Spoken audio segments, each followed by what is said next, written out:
I tried to mirror my debate with John Maddox, but the usual way I have isn't working due to music being used in the video, so I can't download it. So I'll just link it in the description and make a brief summary and some other counterpoints I couldn't get to in the end, where my computer went on the fritz. I'd like to point out a perfect example of complexity and patterns arising naturally.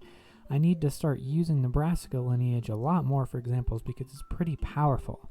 This example shows how natural variation can create stunning complexity that can also be designed but is also natural.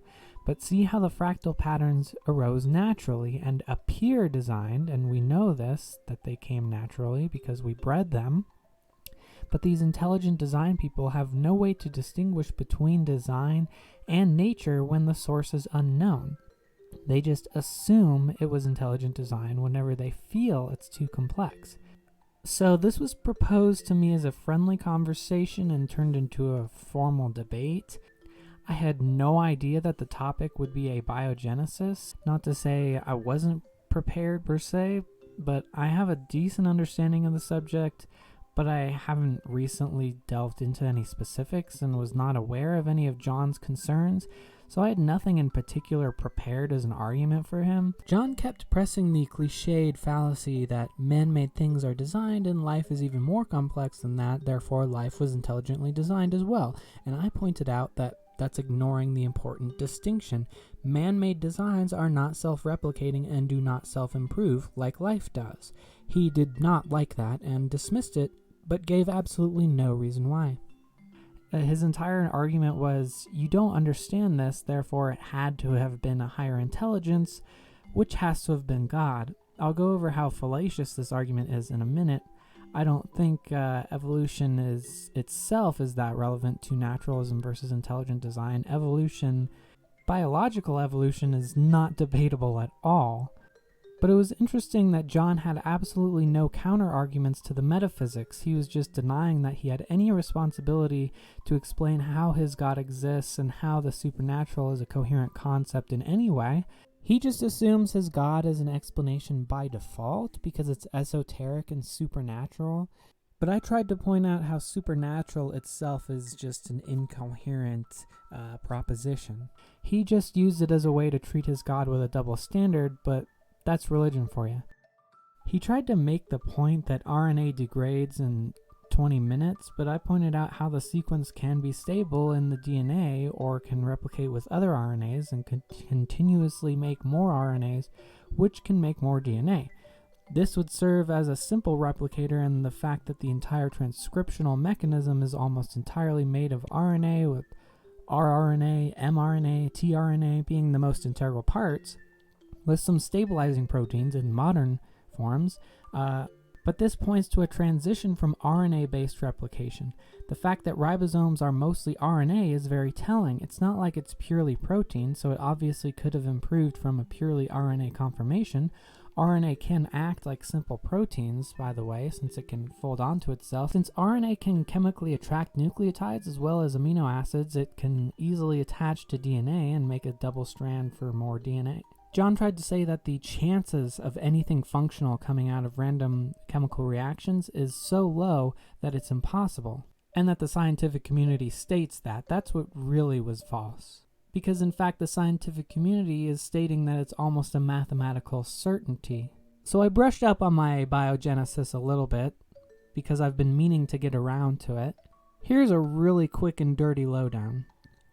Fatty acids, lipids needed for cell membranes, can spontaneously form. Carbon monoxide and hydrogen gases heated near minerals can grow fatty acids, the outside of cells, needed to protect genetic material and organelles, and these fatty acids spontaneously form liposomes, micelles, and membranes in water solution. Amino acids form in a variety of gaseous conditions and have been produced in conditions thought to be similar to early Earth. They've also been found naturally occurring in asteroids in over 80 varieties, along with nucleotides, nitrogenous bases, and sugars, the building blocks of nucleotides. Many sugars can be synthesized in abiotic conditions as well. Amino acid polymerization can occur spontaneously on minerals, so billions of random combinations could produce functional chains capable of stabilizing or unzipping DNA and RNA to functions related to enzymatic activity. And over millions and billions of years, this is not unlikely at all. Nucleotide polymerization, aka backbone binding, does seem to be a problem at first, since RNA nucleotides do not polymerize spontaneously. However, they can be catalyzed, again, by the very same minerals that catalyze amino acid polymerization, so proteins are not necessary for protein or RNA production. RNA can act as simple enzymes called ribozymes. Some join chemicals, others break them apart, and researchers have discovered that some can catalyze nucleotide formation by producing completely random sequences of RNA. Some were able to catalyze nucleotide formation, and subsequently they evolved these sequences with random mutations into complexes that can catalyze nucleotide formation far more efficiently in just 10 rounds of PCR. So over millions of years, this is highly likely to have happened. This is an example of functions coming from completely random sequences. These ribozymes can continuously produce more and more nucleotides, and thus new copies and mutant copies of existing RNA strands, so the quick lifespan of RNA is not a problem. There are multiple types of non-theoretical ribozymes made only of RNA that can catalyze RNA and self-replication without the need for proteins, and they can even rapidly evolve improved function via mutation. Scientists are also investigating RNA-like chemicals that self-polymerize and how they could give rise to RNA. If that gap can be bridged, that would be yet another explanation for how RNA can be produced abiotically. So there are multiple plausible avenues for every single part of a cell to self-assemble under natural conditions, and there are multiple avenues of RNA reproduction, from using pre-RNA to DNA and other RNA templates to perpetuate the sequences despite being short-lived unstable molecules, as well as the minerals that catalyze polymerization of both proteins and genetic material. This collection of processes goes through similar selection and mutation as occurs in biological evolution. However, the main difference is that biology self-replicates while prebiotic chemicals are repeatedly produced through third-party media. There's this supposed chicken or the egg problem with DNA and protein, because protein needs DNA to form and DNA needs protein to form, but RNA solves this conundrum because RNA can act as both genetic material and enzyme. So either John hasn't looked as deeply into abiogenesis as he claims, or he has and is just cherry-picking the parts that are more convenient for him to ignore and relying on the old "it's too complicated to have come about naturally" argument, which is just a God of the gaps argument, and an argument from ignorance, and a false dichotomy. If we don't currently have a naturalistic explanation for it, it must therefore be supernatural. That's a fallacy, especially since no supernatural explanation has ever been demonstrated to be true for anything. As an aside, we've seen mineral surfaces catalyzing the formation of fatty acids and polymerization of nucleotides and amino acids, so the Kent Hovens of the world like to try and make fun and say we believe we evolved from rocks, but interestingly, the chemicals in these minerals were not incorporated into the chemical structures of these lipids, polymers, or RNA strands at all. The minerals simply serve to catalyze the reactions. So whenever you hear someone say evolutionists believe we came from a rock, just correct them and say no. The energy from the rocks simply helped the molecules we came from to bind together. Not together with the rocks, though. At no point were the minerals actually made a part of these prebiotic chemicals, but somehow their God needed dust as a precursor to create life, indicating that for some reason God couldn't just make life out of nothing. He needed a precursor, which was dust, which severely limits God's creative powers, and actually does postulate that Adam is indeed part rock. So the creationists are the only ones who believe we came from rocks. Now, as far as us having minerals like iron in our blood or sulfur or other things in our cells that are minerals, well, it's not a rock. Just a little atom that is a mineral does not mean that we came from a rock. Now, I brought up GWANU, which are self-replicating protocells, which have semi-permeable membranes made of phospholipids, amino acids, simple peptides, nucleotides, carbohydrates, and RNA-like material, and reproductions have cited catalytic activity, so along with their ability to multiply under physical agitation and grow in size, could actually meet the basic definition of life. Artificially created life. However, the scientific world seems to be split on whether the multiplication and growth were rigorous enough to meet the definition. But the important thing here is that it is a landmark demonstration that simple protocells can be created in a few steps. In this case, by photochemical activation. Their catalytic activity included ATPase-like and peroxidase-like activity from their own internal peptides, as well as reversible photochemical electron transfer, and they released oxygen and hydrogen as waste. I personally would describe them as artificial cells, though I would not call them living quite yet, since it is unclear whether they were able to produce amino acids and nucleotides themselves and by their own catalytic activity, or it was just the initial mixing and exposure to light that catalyzed this.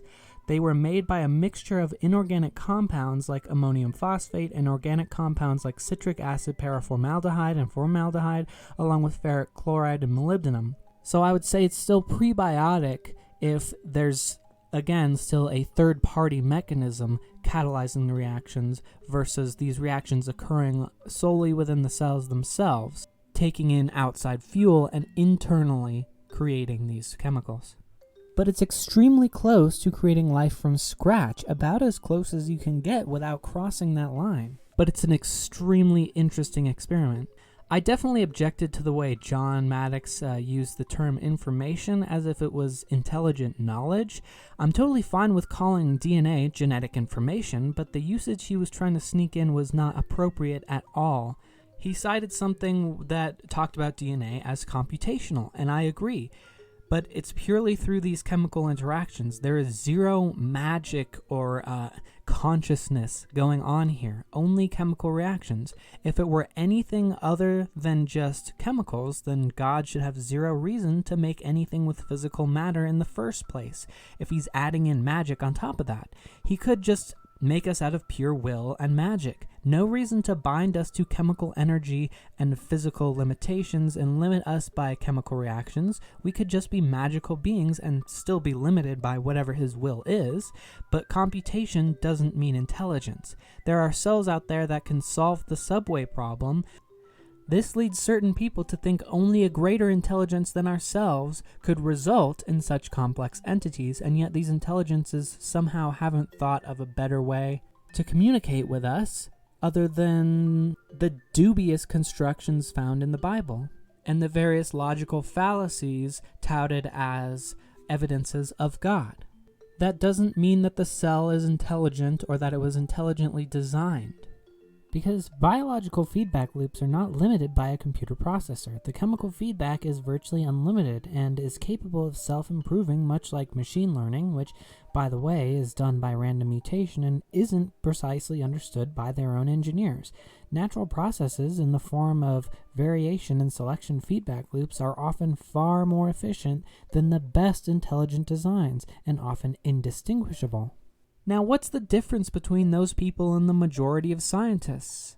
Is it intellect? Well, certainly most of the followers of the Hovens of the world are exceedingly low IQ individuals, but to be fair, most people are below average intelligence. Well, at least half, but average intelligence is kind of low itself.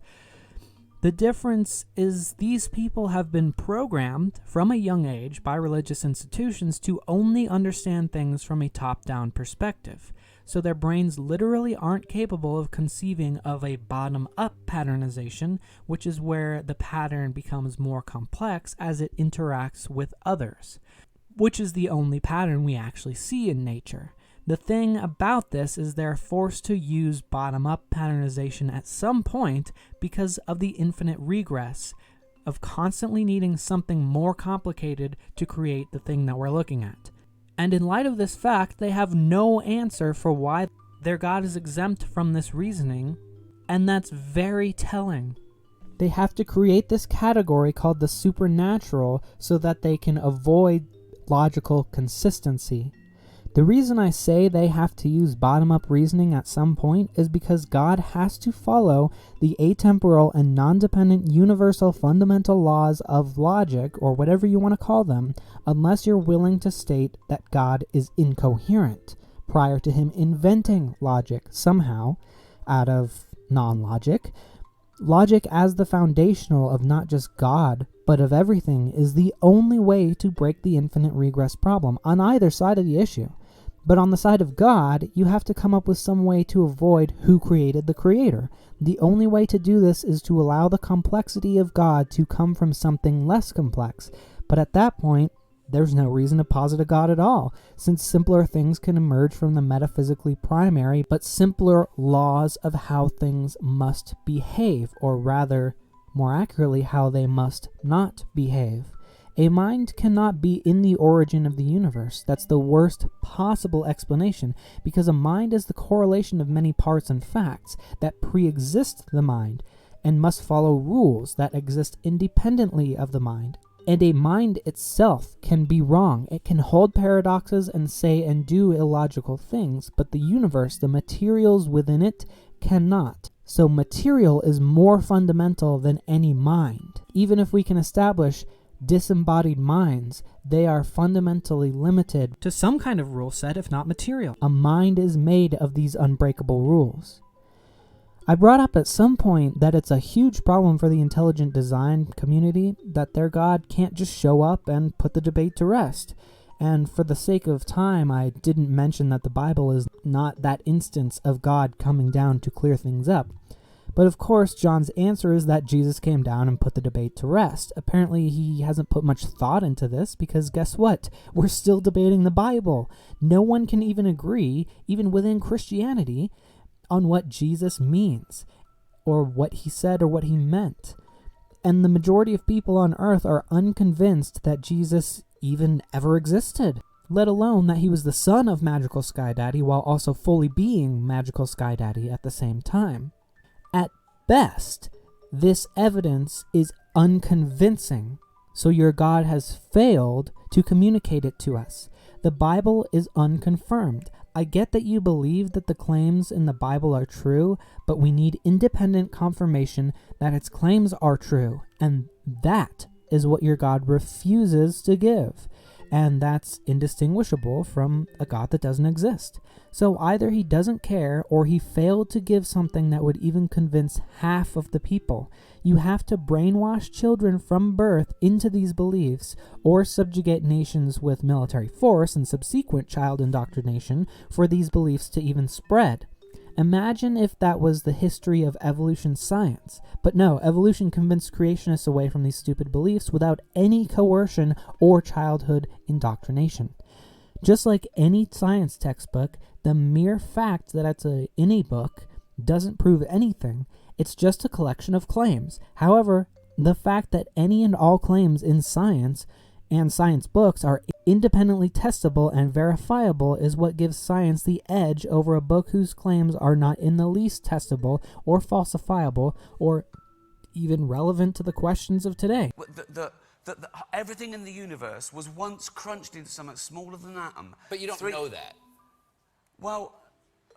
You're just believing Stephen Hawking, and that's a matter of faith in his abilities. Yes. You don't know it yourself. You're accepting that because someone told you. Yeah, well... But science is constantly proved all the time. You see, if we take something like any fiction, in any holy book, in any other fiction, and destroyed it, okay, in 1,000 years' time, that wouldn't come back just as it was. Yes. Whereas if we took every science book, right, and every fact, and destroyed them all, in 1,000 years, they'd all be back, because all the same tests would be the same result. That's good. That's really good. So That's really good. I don't need faith in science. I don't need faith to know that probably if I jump out of a window, every other time someone jumps out, they smash to the ground because of this thing called gravity. And then Satan would be raping you. This is why I'm a good boy.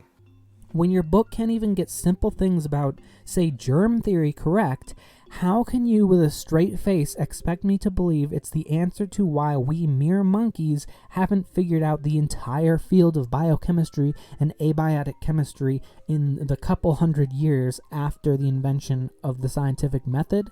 pure God of the gaps. John spent the entire debate trying to demonstrate that I believe in nature of the gaps, but no, I tentatively said it looks like abiogenesis is being figured out more and more all the time, so there's no reason to say it's failed, and we have several proofs of natural processes creating more complex patterns through interaction, but they haven't got a single proof or a single instance of anything supernatural ever. Their only argument is that science hasn't explained something, therefore it is only explainable by the supernatural. And yet we have seen a history of most of these questions that were attributed to the supernatural have been able to be answered by science eventually. And natural explanations are the only ones that have ever been confirmed. So it is far more reasonable to say that any question we do have will have a natural explanation, because we haven't found anything that has a supernatural explanation, and your supernatural explanation is not satisfying or convincing because it's based on logical fallacies. The difference between God of the gaps and so-called nature of the gaps is God of the gaps says that if we don't currently have an explanation for something spooky, it must only be explainable by the supernatural, specifically a God, usually the Christian God. Each of those steps is a humongous leap in logic. The idea that if we don't currently have a naturalistic explanation, that automatically rules out any possibility of a naturalistic explanation is an especially egregious fallacy, but it is the cornerstone of John's intelligent design arguments and doesn't stand up to the highly viable naturalistic hypotheses. So-called nature of the gaps is just a straw man response to when someone postulates that it's more probable that nature can explain something unknown eventually, since, it's the only thing that's ever produced intellectually viable explanations. That's not a leap in logic, and it doesn't even rule out the so-called supernatural. It usually just postulates that there's a mechanism to so-called supernatural that could be studied if it exists, which we would just call natural once it's understood anyway. Supernatural is just a meaningless stand-in for something we don't understand, but used to assert something we have no way of knowing. Pretending to know things you don't know is nearly synonymous with the word faith. To be clear, I don't mean everything that's a case of pretending to know things you don't know is a case of faith, but all cases of faith are pretending to know things that you don't know. It's definitive of faith that these are cases of pretending. Whenever you hear the word faith, just substitute pretending to know things that you don't know, and the definition, the meaning of what faith is will become more clear. God of the gaps is a blatant logical fallacy, not even worth discussion in our modern world, except that people are being tricked by its various forms. I mentioned to John a few times that I would love to believe that there was a benevolent God out there looking for a relationship with me and offering me an eternal life. However, I also said I'm not willing to just believe on wishful thinking. I'm not willing to be tricked by the various charlatans and all these religions out there.